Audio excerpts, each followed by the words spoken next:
Crack Telugu ప్రేక్షకులందరికీ నమస్కారం. నేను ఒక వీడియో చేస్తే అందులో ఒక చిన్న తప్పు దొర్లింది.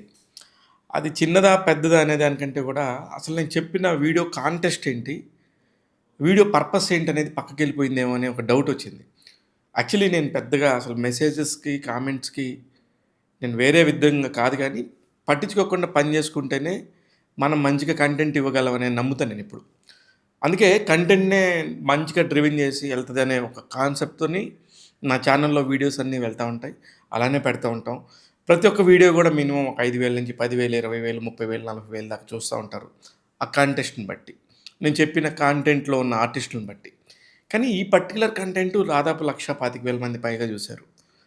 ఆహ్, భాగ్యరాజ గారి మీద ప్రేమేమో ఇయన్నీ అనుకోని అనుకోకుండా కామెంట్స్ బాక్స్ చూస్తే అందులో నేను ఒక తప్పు చెప్పానన్నారు. అది ఒక తప్పు కాదు నేను జెప్పింది. నేను 2 తప్పులు జెప్పాను. కాకపోతే ప్రేక్షకులకు తెలిసింది ఒక తప్పు. దాన్ని చాలా బలంగా జెప్పారు. అక్కడ కాంటెక్స్ట్ ఏందంటే, భాగ్యరాజు గారి మరణం ఇంపార్టెంట్ నా పాయింట్‌లో. కానీ ఆయన చేసుకున్న వ్యక్తి ఎవరైతే పూర్ణిమ జయరామ్ గారున్నారో, ఆమె తెలుగు సినిమా ఇండస్ట్రీలో గూడా సుపరిచితురాలే. చిరంజీవి గారితో ఒక సినిమా జేశారు. ఆ సినిమా పేరు 'మగమహారాజు' అని జెప్పా. ఆ సినిమా పేరు 'మగమహారాజు' కాదు 'మంత్రి గారి వియ్యంకుడు' అని మన వాళ్ళందరూ ప్రేక్షకులు, మన ఫాలోవర్సు కరెక్ట్ చేశారు. I'm so happy. అయితే అక్కడ కాకుండా నేను మళ్ళీ రెక్టిఫై చేసుకున్నాక, నేను ఇంకొక తప్పు కూడా కనిపెట్టాను. అదేంటంటే నేను 'బాపు' గారి సినిమా చేసిన 'Radha Kalyanam' cinema remake original story సార్‌ది భాగ్యరాజు గారిది అనుకున్నాను. కానీ అది కూడా తప్పే. అది కాదు. శరత్ బాబు గారోళ్ళు చేసిన 'రాధా కళ్యాణం' సినిమాకి సంబంధించింది ఆ తప్పు. కాపోతే ఈ తప్పు ఎవరికీ తెలీదు కాబట్టి ఎవరు నన్ను సజెస్ట్ చేయలేదు. ఈ తప్పు తెలిసింది కాబట్టి అందరూ చెప్పారు. ఇక్కడ ప్రాబ్లమ్ ఏంటంటే, ఇక్కడ నేను ఎందుకు అసలు వీడియో చేస్తున్నాను, ఎందుకు చెప్తున్నానంటే, "నువ్వు అసలు జర్నలిస్ట్‌వేనా?" అని ఒకడు పెడతాడు. "ఏమి పని బాట లేదా?" అని ఇంకొకడు పెడతాడు. ఏదన్నా చెప్పేటప్పుడు క్లారిటీ ఉండాలా అని ఇంకొకడు చెప్తాడు. సీ బ్రదర్స్, ఏమవుతుందంటే ఒక జర్నలిస్ట్‌గా ఉన్నప్పుడు రకరకాల చోట్ల నుంచి మనం అంతా సేకరిస్తాం. ఒక కంటెస్ట్ ఇప్పుడేదైనా ఒక చావు గురించి చెప్పాల్సినప్పుడు ఆయన ఆయన పుట్టుపూర్వోత్తరాలు ఆయనకి సంబంధించినయన్నీ చెప్తాం. ఇంకొక విషయం అదిగాక ఆయన తెలుగు దర్శకుడే అయితే, తెలుగు మాత్రమే తెలిసిన దర్శకుడు, తెలుగు దర్శకుడే అయితే నేనైతే ఖచ్చితంగా తప్పు చెప్పే ఆస్కారమే ఉండదు. అది తమిళ్ దర్శకుడు, దానికి తోడు చాలా మంచి పేరున్న దర్శకుడు, స్క్రీన్ ప్లే మాస్ట్రో కాబట్టి ఆయన గురించి చెప్పాలన్న ఉత్సుకతతో అక్కడ చదివి తీసుకున్న దానిలో వికీపీడియా చదువుతాం మామూలుగా ఎవరైనా గూడా. అందులో డేట్స్ తప్పుండొచ్చు, చిన్న చిన్న పేర్లు తప్పుండొచ్చు. అలాగే ఒక చనిపోయిన న్యూస్ వచ్చినప్పుడు చాలా బ్రేకింగ్ న్యూస్‌లు గానీ, ఏదైనా ఇంపార్టెంట్ పాయింట్స్ చెప్తారని ప్రతి చోట గూడా మనం న్యూస్ గ్యాదర్ చేసి, న్యూస్ అంతా ఒక దగ్గర పెట్టుకొని, చనిపోయిన మనిషిని యొక్క సెలబ్రేషన్ ఇంక అయిపోయింది. ఆయన మనిషి చనిపోయాడు. ఆయన ఎంత గొప్పగా బతికాడు. ఆయన ఎంత గొప్ప పనులు చేశాడు. ఎన్ని మంచి సినిమాలు తీశాడు. ఎంత గొప్పగా నటించాడనే చెప్పే క్రమంలో రకరకాలుగా సేకరించిన కంటెంట్ ఉంటది.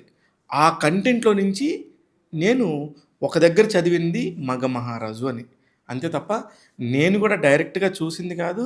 ఆయనతో వ్యక్తిగతంగా పనిచేసింది కాదు. ఈ తప్పుకే మీరు నన్ను అన్నన్ని తిట్లు తిట్టాల్సిన అవసరం అయితే లేదేమో! ఒకవేళ తిట్టే అవకాశం ఉన్నా కూడా తిట్టొచ్చు. నాకేం ఇష్యూ లేదు.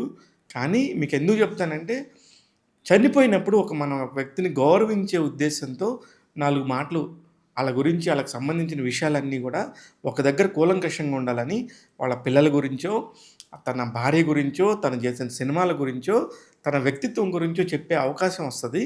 అందుకని చెప్తాం. ఇకపోతే 'ఎన్టీఆర్ గారు ఆయన పెళ్లి చేశాడంట ఈడికి తెలుసు' అని ఒకడు పెట్టాడు. సీ బ్రదర్, మీరు కరెక్ట్‌గా ఇన్ఫర్మేషన్ చూసినప్పుడు చూడండి. భాగ్యరాజా గారి వీడియోస్ కొన్ని చూసా నేను. భాగ్యరాజు గారు పర్సనల్‌గా ఆ వీడియోలో చెప్పిన వీడియోస్. అందులో నుంచి నేను రాసుకొని, ఓకే. ఆయన రెండో పెళ్లి ఎలా జరిగిందనే దానికి ఒక లీడ్ తీసుకొని చెప్పాను. ఇంకొక దగ్గర కుమారుడు, కూతురు ఇద్దరు గూడా నటులే. వాళ్ళిద్దరూ గూడా పాపం అనుకోని కారణాల వల్ల డెవలప్ అవ్వలేకపోయారు. అంత పెద్ద సక్సెస్ రాలేదని చెప్పింది ఆయన పాయింట్ ఆఫ్ వ్యూలో ఆయనకి వేరే ఉద్దేశ్యంగా కాదు. ఆయన చనిపోయారు. ఆయనకు కొంచెం ఆ బాధ, ఆ దిగులు గూడా ఉండింది అనే ఉద్దేశమే తప్ప, ఇక్కడ నేను ఆ అమ్మాయిని గాని, ఆ అబ్బాయిని గాని నేను తక్కువ చేసే ఉద్దేశ్యం నాకు లేదు. ఎందుకంటే ఒక జెన్యూన్ టాక్ మాట్లాడుకునేటప్పుడు ఎప్పుడైనా అక్కడున్న కూలంకషమైన విషయాలన్నీ కూడా చర్చించాలి. అది కూడా ఒక మరణానికి సంబంధించినప్పుడు అదే అతని అంతిమ న్యూస్ అయినప్పుడు దాన్ని చాలా వీలైనంత కూలంకషంగా చెప్పే అవకాశం యూట్యూబ్ ద్వారా ఉంటది కాబట్టి ఇంత మాట్లాడుకోగలం. అదే మనకి న్యూస్ పేపర్‌లో అయితే ఇంతే ఆర్టికల్ వస్తది. ఒక టీవీ ఛానెల్‌లో అయితే గనక 1 ½ మినిట్, 2 మినిట్ ఉంటది. లేదు ఒక హాఫ్ అన్ అవర్ స్టోరీ ఉంటే దానికి సంబంధించిన కూలంకషంగా ఉంటది.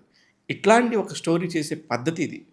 అందుకని టాక్ తెలుగులో చాలా విషయాలన్నిటిని కూడా గ్రహించి, శోధించుకున్న తర్వాత అన్నీ ఒక పద్ధతి ప్రకారం నేను ప్రెజెంట్ చేస్తాను. చాలామంది కావాలని విద్వేషపూరితంగా తిడుతుంటారు. అదెందుకో తెలీదు. అది వాళ్ళ సొంత నిర్ణయాలు. అది పెద్ద తప్పు కూడా కాదు. నేను అసలు తిట్టే వాళ్ళని కూడా వ్యతిరేకించట్లా. నా వైపు నుంచి నిజంగానే తప్పు జరిగింది.